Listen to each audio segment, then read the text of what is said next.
አሁን ዛሬ ወዴት ነው የምንሄደው? ሃሎ ልንል ወደ ጀርመን በርሊን። አዎ ጀርመን በርሊን ሄደን ዶክተር ጸጋዬ ደግነህን እናገኛቸዋለን። ጀርመን ውስጥ በጣም ትልቁ የመኪና አምራች በመላው ዓለማችን መኪና አምራች በሆነው ሜርሴዲስ ቤንዝ ፋብሪካ ውስጥ በከፍተኛ ባለሙያነት ያገለግላሉ። በተጨማሪ በኢኮኖሚክስ ፒኤችዲ አላቸው። በጣም ጠንካራ ሰራተኛ፣ ስለ ኢትዮጵያ የሚቆረቆሩ። ከዚህ በተጨማሪ ስፖርት ላይም አይደል? ስፖርት ላይ መጀመሪያ እኛ የምናውቀው ጂዶ አለ። ከዛ ደግሞ ጂጂትሱ የሚባለውንም ወደ ኢትዮጵያ ከመጡት ዋነኛ እና በትወናም ይሳተፋል። እና ዛሬ ቆይታችን ጥሩ ነው ብዬ አስባለሁ። ስለዚህ ጀርመን እንሄድና ርዕሰ ጉዳያችንም ጋር ስለሚገናኝ ስፖርት፣ ጤና፣ ትልቅ ኃላፊነት ላይ የሚገኙ የኢትዮጵያ ተቆርቋሪ ስለ ኢትዮጵያዊነት ያገባኛል የሚሉ ጀግና ጋር ሄሎ እንላለናል። ሄሎም በላቸው። ሄሎ ዶክተር። ሄሎ ኢትዮጵያ፣ ሄሎ እናት፣ ሄሎ መሐመድ። ዶክተር እንግዲህ ወደ ጀርመን ሀገር ስትሄድ ነገሮች አልጋ ባልጋ አልነበሩልህም እና በጣም ብዙ ውጣ ውረዶችን አሳልፈሃል። ከዛ በኋላ ደግሞ ዳኛና የክብር ኒሻን ተሸላሚም ሆነሃል እና እንዴት ነው እዚህ ጋር የደረስከው? ምስጢሩ ምንድነው? ወድቆ መነሳት የሚባል ነገር አለ። እንዴት ነው 10 ጊዜ ሰው ሲወድቅ 11 ጊዜ መነሳት የሚባል አለ እና ችግርም ሲመጣ ችግርን አስቀድሞ በአእምሮ ካየው እና ዋናው ወድቆ የመነሳት ጥንካሬ ነው። ሌላው ደግሞ ለኔጋቲቭ ነገሮች ቦታ ለመስጠት ነው። በተለይም ብዙ ያጋጠምኳቸው ያየዋቸው ነገሮች ይህን ነገር አንድ ሰው ላርግ በሚልበት ሰዓት ይሄ ለአንተ አይሆንም፣ ይሄማ ለጥቁር አንተ ይህንን እዛማ ማን ያደርሳል የሚባል ነገር አለ እና እንደዚህ አይነት ነገሮች ላይ ቦታ ለመስጠት ነው። የሚጎትቱ ነገሮች ላይ ትኩረት አልሰጥም። ሌላው ደግሞ ሁሉንም ነገር በአንድ ካርታ ላይ አላስቀምጥም ወይ በአንድ ካርድ ላይ እና ሌሎች በሄዱበት የግድ መሄድ የለብኝም። የራሴ መንገድ አለኝ እና ለምሳሌ ያህል አሁን ነገሮችን ነው የማደርገው። የምሰራበት ስራ አለ፣ ሆቢዎች ያሉ ብዙ ነገሮችን ፓራሌል አደርጋለሁ። ጀርመን ከመጣሁኝ ልክ እንደ ኢትዮጵያ መሆን የለብኝም። ልክ እንደ ጀርመኖቹ ሆኜ መኖር አለብኝ። በጎ ፈቃደኝነት ጥሩ ነው። ሰዎችን መርዳት፣ ሰው ሲረዳ የሆነ ነገር ላይ ያካክሳል። ይሄ መልካም ነገር ማሰብ ፖዚቲቭ ቲንኪንግ የሚባለው፣ ክሪቲካል ቲንኪንግ ወይም ግምገማዊ ሂሳብ የሚባለው የሚሰሙትን የምንሰማቸውን ነገሮች ሁሉ መቀበልና ማመን የለብንም። በተለይ አሁን ሶሻል ሚዲያ ባለበት ሰዓት ከእውነተኛው ዓለም ውጭ ይሄ እዛ ውስጥ ያለው ዓለም ራሱን ገዝፎ መጥቶ የከባቢ አየር ብክለት እንደምንለው የኢንፎርሜሽን ብክለት እየፈጠረ ባለበት ዘመን ሁሉም ነገር አጣርተን መርምረን ነው እንጂ እሱ አንዱ ነው። የጊዜ ማኔጅመንት በጣም ወሳኝ ነው። አሁን እኔ አንዳንዴ ስልክ ስደውል ወደ አገር ቤት ሲንኩሻኩሽ ሰው ይሰማልና ምንድነው ምናምን ይሉኛል እና በእግሬ ወክስ አረግ ነው የምደውለው ወይም መኪና ውስጥ ያው ብሉቱዝ እንትን ስላለ እናንተም አላችሁ በዛ ነው የምደውለው። ግን ቢያንስ በቀን 2 ኪሎ ሜትር እስከ 5 ኪሎ ሜትር ማታ 12 ሰዓት ላይ ወጥቼ ዝም ብዬ ወክስ አረግ የዛ ጊዜ ግን የምደውልበት ነው እና የጊዜ ማኔጅመንት በጣም ወሳኝ ነው። አንድ መጽሐፍ እየጻፍኩኝ ነው፣ በጀርመንኛ ነው፣ አልቋል። እርማት ነው የሚያስፈልገው እና ያጋጠመኝን የህይወት ጉዞዎችን ስለኔ ሳይሆን ክስተቶችን የሚያሳይ ነው። ከተሳካ እንግዲህ ወደ አማርኛ እንተረጉማለን ማለት ነው። ይሳካል አይደለም? ዶክተር አንተ አሁን ባለህበት ደረጃ ከመድረስ በፊት የጂጂትሱ ስፖርትን ስትጀምረው አሁን የዓለም አቀፍ የጂጂትሱ ፌዴሬሽን ምክትል ፕሬዚዳንት ሆናለሁ፣ ባለ 6 ዳን ብላክ ቤልት ባለቤት ሆናለሁ፣ በዚህ ስፖርት ትልቁ ሰው ሆናለሁ ብለህ አስበህ ነበር? እንደው ህልሙስ ነበረ? በነገራችን ላይ በህልም እኔ አላምንም። ምክንያቱም አንዳንድ ህልሜ ተሳካልኝ ይላል ሰው እና እኔ በህልሜ ሀብታሙኛ አይቻል አቅም ወይም ሚሊዮነር እና ምኞት ነው። ምኞት አልነበረኝ በጭራሽ። ምክንያቱም እኔ አሁን አረንጓዴ ቀበቶ ስንፈተን ለመፈተን ከፌዴሬሽን ፈቃድ ማውጣት ነበረብኝና ፈቃድ ስጠይቅ የፌዴሬሽኑ ፕሬዚዳንት የጀርመን ምን አለኝ፣ እንዴ ማን ያውቃል በሚቀጥለው እኮ ጥቁር ቀበቶ ልትፈተን ትችላለህ ሲለኝ በጣም ደስ አለኝ። እምነትም ምናልባት ጥቁር ቀበቶ አገኝ ይሆን ብዬ እና በነገራችን ላይ የዓለም አቀፍ ጁጁትሱ የኤቲክስ የስነ ምግባር ኮሚሽን ምክትል ፕሬዚዳንት ነኝ እና የዘላቂ ልማትም በጁዶ ደግሞ የዓለም አቀፍ ጁዶ ፌዴሬሽን የጁዶ ፎር ፒስ ኮሚሽነር ነኝ። እሱም አሁን በቅርቡ ነው ፕሬዚዳንቱ እንትን ያሉኝ እና በሁለት ትልልቅ ፌዴሬሽኖች ውስጥ ነው እንትን ያሉት እና እንደው አንድ ታሪክ ለመናገር ያህል ትዕግስተኝነት በጣም ወሳኝ ነው። ጥቁር ቀበቶ ደረስኩኝና ጥቁር ቀበቶ እንግዲህ እዚህ ሀገር ሲወሰድ ትንሽ ከኛ ሀገር ለየት የሚያደርገው ሰው ላይሰንስ ማውጣት አለበት። ልክ የፈርስት ኤድ እንወስዳለን፣ ስለ ህግ ማወቅ አለብን። እንደገና ደግሞ የአሰልጣኝነት ላይሰንስ የሚባል አለ 16 ሰዓት። እነዚህም በሙሉ ወስጄ ነው የሆንኩትኝ እና አንዳንዶችን ቀደምኳቸው ከኔ ጋር የነበሩትን አንድ ብራውን ቡና አይነት ቀበቶ የነበራቸው ከኔ ወደኋላ የነበሩ ጀርመኖችም ነበሩ። አሁን የሆነ ጊዜ አስተማሪው ሁምቦልት ዩኒቨርሲቲ ነበርና አይኔ በቃኝ ጡረታ እወጣለሁ በቃ አለና እሺ ብራውን ቤልት ያለውን አንተ ታሰለጥናለህ ምትክ ጸጋዬ ደግሞ አንተን አሲስት ይርዳህ አለ። እኔ ነበርኩኝ የእሱን ቦታ መውረስ የነበረብኝ። ከዛ እሱ ይቆማል። አሁን ለምሳሌ እኔ 100 አለቃ ነኝ፣ እሱ 50 አለቃ ነው ማለት ነው። እሱ ከፊት ለፊታችን ይቆማል፣ እኔ እሱን ጎንበስ ብዬ ሰላም እለው ነበር። እኔ ጥቁር ቀበቶ አድርጌ እሱ ከኔ በታችሁ ነው። ያ በጣም ፈታኝ ሁኔታ ነበር። በጣም ግን ትዕግስተኝነት ያስፈልጋል። የሆነ ጊዜ አዩና ይሄማ እንዴት ሊሆን ይችላል ብለው ጸጋዬ በአንተ አድቫንስ ሊሆኑትን ትወስዳለህ፣ እሱ ደግሞ ጀማሪዎቹን ብለው እንትን አሉ። በዚህ ሰዓት ይህንን ስፖርት ማቋረጥ የሚያስችል ሁኔታ ነበር እና ይሄ ስነ ምግባር ኮሚሽን አሁን የድሮ የዓለም አቀፍ ጁጁትሱ ፌዴሬሽን ፕሬዚደንት አሁን የስነ ምግባር ኮሚሽን ፕሬዚደንት ድሮ በርሊን ሲመጣ እኔ ተማሪ ሁኜ ጥቁር ቀበቶ ይዤ የነበረ ጊዜ የዓለም ሻምፒዮና ነበረ። እኔ ረጅ ነበርኩኝ። ሰዎች የሚያስገቡ እዚህ ቦታ ምንጣፍ ተሸክመን ምናምን ወዲያ ወዲህ የምንልበት ጊዜ እና እሱና የበርሊን ከንቲባ ይመጡ ነበር እና እነሱን ለማየት እኛ ተጓጉተን ራሳችን ፕሬዚዳንቱን አየሁት የበርሊን ከንቲባ ምናምን ለማለት እንደ ጉድ እናይ ነበር እና አሁን ከስንት ዓመት በኋላ እሱ ፕሬዚዳንት ነው የስነ ምግባር ኮሚሽን፣ እኔ ደግሞ የእሱ ምክትል ነኝ። ጣሊያናዊ ነው፣ ኢንጂነር ነው፣ ጓደኞች ሁነናል እና አንዳንድ የህይወት ነገር የምናስበው ሳይሆን እንደማናስበው ነው የሚሄደው እና ትዕግስትን እና ራስንም አለማግነን ጥሩ ይመስለኛል። አንዳንዴ ትንሽ ነገር ስንዴት ትልቅ አድርገን እናዋለን፣ ግን ባወቅን ቁጥር እንዳላወቅን ነው የሚገባል። በኢትዮጵያ ጁዶን እንዲሁም ደግሞ ጁጁትሱን አንተ እንዳመጣው ይታወቃል። አሁን ደግሞ የዚህ የጁጁትሱ የታወቀ መምጣቱ አንተ ምንድን ነው ስለሱ እየተሰማ ያለው? እንግዲህ ይሄንን ስፖርት ካመጣሁኝ በኋላ እንዲያውም ተጠይቄ ነው። እኔ ፕሮጀክት ማኔጅመንት ስልጠና ለመስጠት ነበር የመጣሁትኝ፣ አንተም ደስ ትችላለህ ተብሎ። ከዛ 10 አሰልጣኞች መጡና እነሱ ስልጠና ሰጠዋቸው። በአጭር ጊዜ ውስጥ እነሱ ያው ክለብ ከፍቶ ማሰልጠን ጀመሩና የመጀመሪያዎቹ ኢትዮጵያኖች 3 ናቸው። ሰይፉ መኮንን፣ ሄኖክ እንዳለ፣ ታደለ ንጉሴ፣ 3ቱ ሳንት ፔተርስበርግ ራሽያ ሄደው ተወዳደሩ የዓለም ሻምፒዮና። ይሄ ራሱ ማመን የሚያቅት ነው። በትንሽ ጊዜ ውስጥ ኢትዮጵያኖች እዛ ሄደው ማየት የሚቻል እና ከዛ ቀጥሎ ደግሞ ይሄንን ስናይ ትንሽ ድክመት የነበረው የመውደቅ ላይ ነው። እኛ ምንጣፍ የለንም። ሰው ሲወድቅ ይሰበራል፣ አደጋም ስላለው ለዛ ይህንን ችለው ነው እነዚህ ልጆች እና ከዛ ቀጥሎ ጁዶ ያስፈልጋል። ጁዶ አብዛኛው ውርወራ ላይ ነው የሚያተኩረው፣ ጁጁትሱም ውርወራ እና መሬት ላይ ነው። ከዛ የጁዶንም አስገባ ጊዜ እንደገና ይኸው ሰይፉ መኮንን እና ቆንጂት ዱሌቻ የምትባል ሂደው የዓለም ሻምፒዮና ላይ ተወዳደሩ። ከዛ በኋላ እያደገ መጣ። ሴንተር እያደረገ ጁቬንቱስ ላይ ማዕከሉን አዳዲስ ሰዎች መጡና አሁን እንግዲህ ያሬድ ንጉሴ የሚባል ልጅ በጣም ጎበዝ ነው።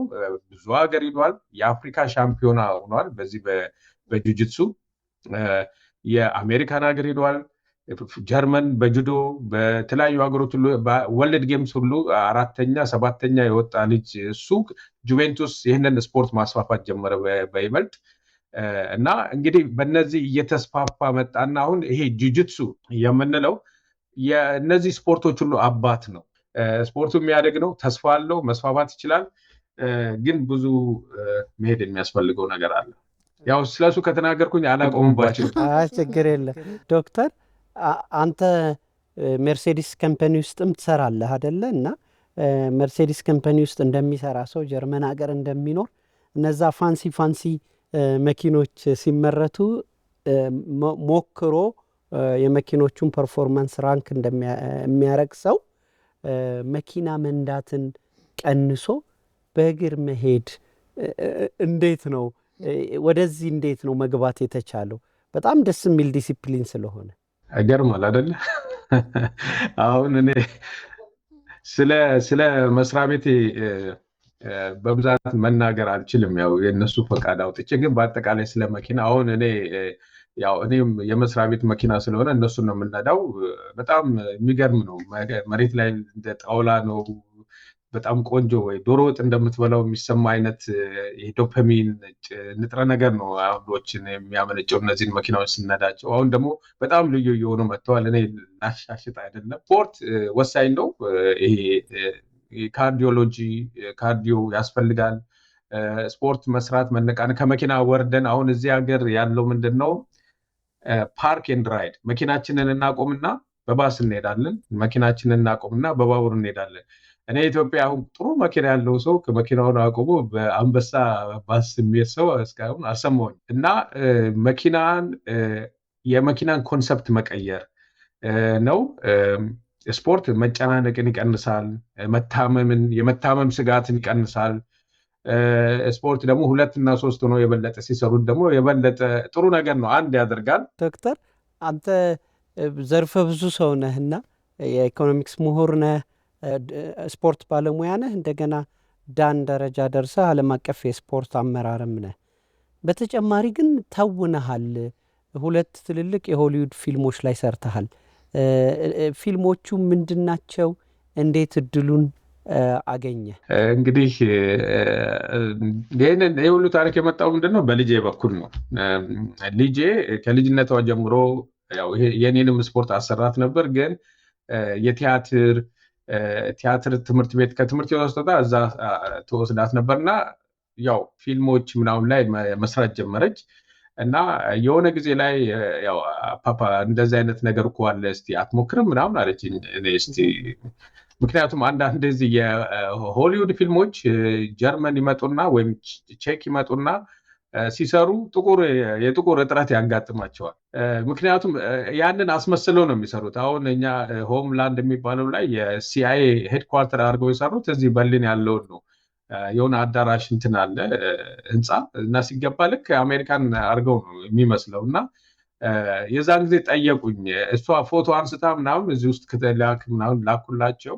ከዛ በዛ ተጀመረ እና እንዲያውም መጀመሪያው አጋጣሚ ቶም ሃንክስ የሚባል ተዋናይ ነበር እና የሆቴል ማኔጀር ምናምን ነገር ፈልገው እኔ የሆቴል ማኔጀር ሁኜ እሱ ክፍል ውስጥ ፔንት አድርጎ ይወድቃል አይቼው ነቅንቄ እንትን ጠርቼ እንትን እንደነበር ሁሉም ነገር እንትን ካልን በኋላ መስሪያ ቤቴ ልክ የዛ ቀን መቅረት የለብህም መሄድ ያለብህ ቦታ አላሉኝ። ያ ደግሞ መስሪያ ቤት ነው እና በጣም እያዘንኩኝ በጣም ከሚገባው ላይ ቅር እያለኝ እሱን ነው ያላደረኩትኝ። ከዛ በኋላ ግን ብዙ እንደዚህ አይነት ነገሮች መጡ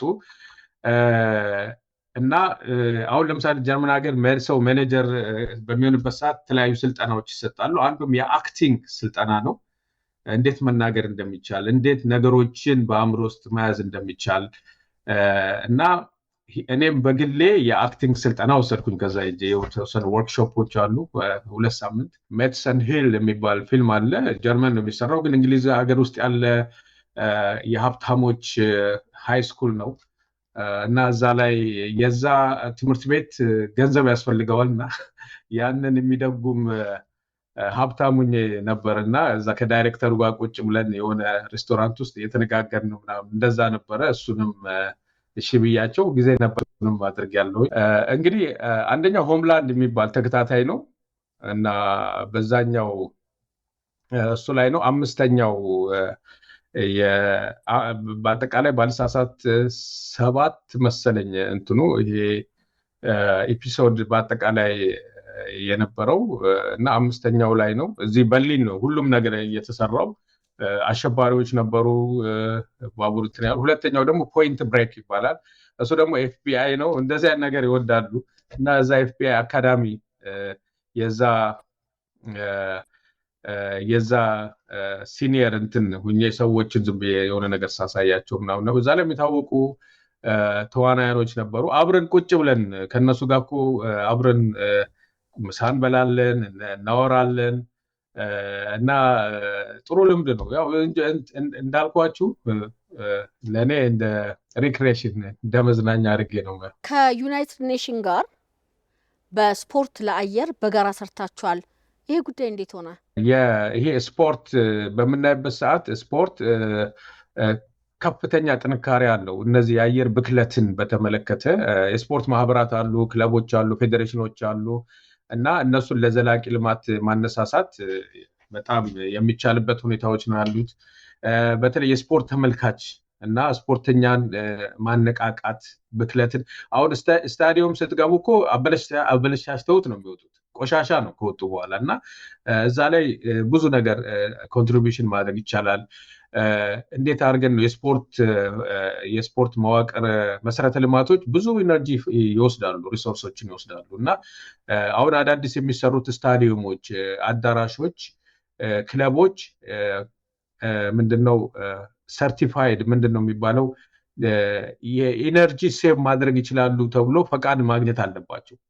እዚህ ላይ ይሰራል። ቆሻሻን መቀነስ፣ ሪሳይክሊንግ። አሁን የፕላስቲክ እንትኖች በብዛት አሁን አውሮፓ ውስጥ የፕላስቲክ እንትን ያው ኢትዮጵያ ውስጥ የተከለከለበት ነገሮች አሉ።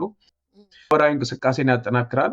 ለሰላም እንዲተጉ ዘላቂ ልማት ማለት ከባቢ አየር ብቻ ሳይሆን ማህበራዊነትንም ጭምር ነው። እንዲከባበሩ ተሳልጠው እንዲኖሩ ማድረግ፣ ደም ሂዶ እርዳታ ሲሰጡ በእድሜ የገፉትን ሲረዱ የስፖርት ባህሪ ነው እና በሽታን መከላከል ማለት ራሱ እና በራሱ የሚተማመን ዜጋን ማፍራት ማለት ራሱ አንደኛው የዘላቂ ልማት ዓላማ ነው። ዶክተር አንተ በጣም ደስ የሚል የሚያስቀና የኢትዮጵያዊነት መንፈስ አለህ እና ብዙ ጊዜ ስላንተ ሲወራ ጀርመንም ሆኖ የትም ሆኖ ኢትዮጵያ ስትነሳ በክፉ ደስ ከማይላቸው ውስጥ ነው ይባላልና በአንድ ወቅት የኢትዮጵያ ህዳሴ ግድብን አስመልክቶ የጀርመን ሚዲያዎች የተሳሳተ ዘገባ ሲዘግቡ ዘራፍ ብለህ ሚዲያዎቹ ማስተካከያ እንዲያደርጉ አድርገሃልና በአጠቃላይ ኢትዮጵያ ውስጥ አሁን አንተ ስለ ኢትዮጵያ ምን ይሰማሃል? አሁን ህዳሴው ግድብ አልቆ ስታይና ደግሞ በሙያ የኢትዮጵያ ስፖርት የኢትዮጵያ ሁለንተናዊ ጉዳዮች እንዲያድጉ ምን እያደረክ ነው? የሚገርምህ ምን መሰለህ፣ እንኳን ህዳሴ ግድቡ በፊት አሁን ጀርመኖች እንዴት ነው አንዳንዴ ጠንካራውን ነው የሚወዱት። ከደከምክ እንዲያውም ያበዙብሃል እና ድሮ አሁን እነ ኃይሌ ሲሮጡ ኢትዮጵያዊ ሯጭ ኃይሌ በጣም ጎበዝ ነው ይልና ግን ኢትዮጵያ በጣም በዓለም የመጨረሻ ደሃ ሀገር ነች፣ ሰው በጣም ረሀብተኛ ነው ብሎ ይናገራል።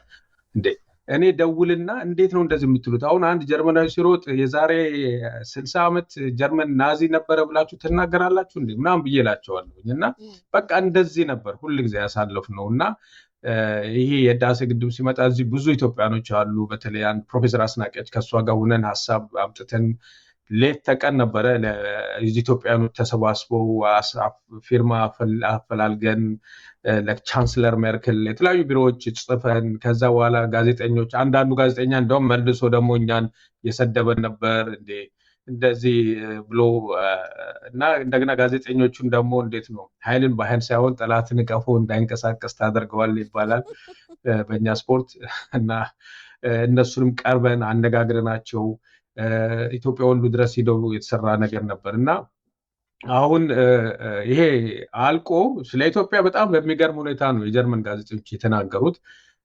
አሁን እኔ የተለያዩ የአፍሪካ ጉዳዮች ውስጥ ስለምሳተፍ የጀርመን ፓርላማ የተለያዩ ኮሚቴዎች ስብሰባ ሲደረግ ይጠሩኛል።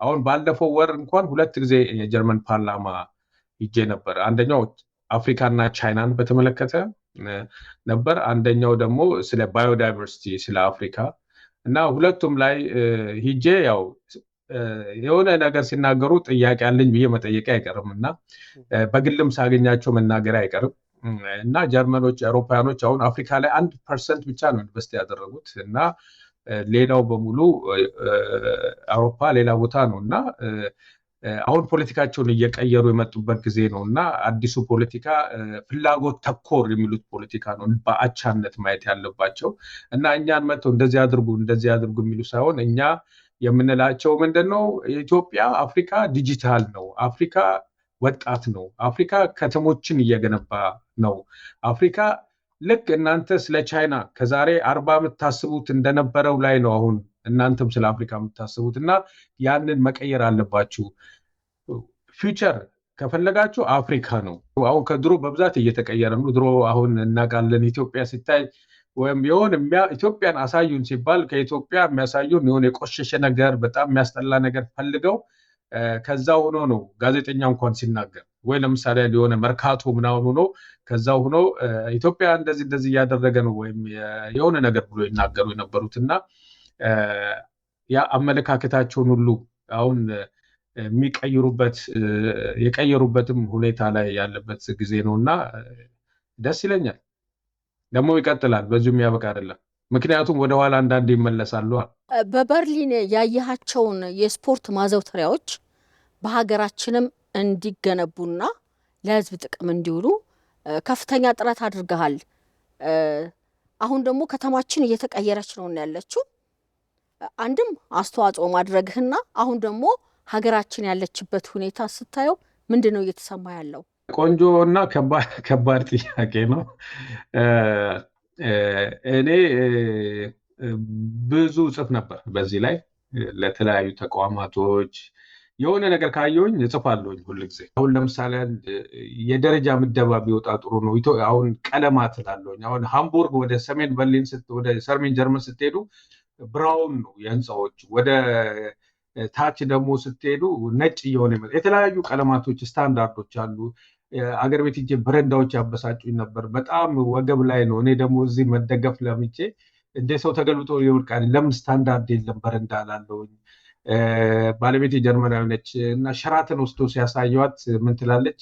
ይሄ ምንድን ነው? አዲስ አበባ በሙሉ እኮ እንደ ሸራተን ማድረግ ይቻላል ትላለች ሰው ፎቶ ሂዶ ሲነሳ። እና አሁን ሐውልቶች ለምሳሌ ሳይ ሐውልቶች ኢትዮጵያ ውስጥ በሰው ቁመት ነው የሚሰሩት እና በሰው ቁመት ሳይሆን 3-4 ሜትር ከፍ የዛ 3-4 እጥፍ ላይን የሚስቡ ጭንቅላት ውስጥ የሚቀር እንትን ግርማ ሞገስ ያላቸው መሆን አለባቸው ብዬ እንደዚህ ነገሮችን ነበርና አሁን እነዚህ አይነት ነገሮችን ማየት ጀመርኩኝ ባለፈውም ስመጣ እና ደስ ብሎኛል። በተለይም እኔ ስላልኩኝ ሳይሆን የገረመኝ ነገር ጀርመኖች እዚህ ማቃቸው አሁን ቅድም እንዳልኩኝ አንዳንድ ሳገኛቸው ኢትዮጵያ እጄ ነበር በጣም እኮ አይታወቅም ተቀይሮኛል ይሉኛል። አዲስ አበባ አሁን በቅርቡ የፍራንስ 24 የሚባለውም ስለ ከተሞች ግንባታ ስለ ስማርት ሲቲዎች የኢትዮጵያ ላይ ዘገባ አቅርቦ ነበር እና እንደዚህ አይነት ነገሮች በምናይበት ሰዓት አንዳንዴ ሌሎች እነሱም ለካ እንደዚህ ያሉ የምንለውም ነገሮችን እና እኔ ድሮ መጥቼ ልጆቼንም ባለቤቴንም ይዘን መርካቶ በስማርተራ ሄደናል፣ በአንበሳ አውቶቡስ ሄደናል፣ በእግራችንም አሁን እንዲያውም ከመጣም በኋላ ይሄ የተሰራ ኮሪደር ላይ ምንድነው ከሲኒማ አምፔር ጀምረን በአድዋ አድርገን እስከ ቦሌ ድረስ ማታ ሄደናል። ወደ 8 ኪሎ ሜትር መሰለኝ። ዘመዶቻችን እኛ እንሄድም ያመናል የሚሉት ሁሉ ከኛ ጋር እያወሩ ምንም ችግር እንደሌለው ያዩበት ነው እና የከተሞች መገንባት በጣም ወሳኝ ነው። አሁን እያየሁኝ ነው። ኢትዮጵያ ውስጥም የእንትን ሴንተሮች አሉ። መሶብ የሚባለው ማለት ጉዳዩን እኔ ብዙ ቦታ ቢሮክራሲን የሚቀንስ ከተማ፣ ለመኖር የሚመች ከተማ እንደዚህ ነገር መሆኑ በጣም ነው ደስ ያለኝ። ዶክተር እኔ እናንተ አንድ መድረክ ላይ እኔ የምሰራበት እኔ ያቋቋምኩት አንድ ተቋም በታሪክ ዘርፍ አሸናፊ ነበረ።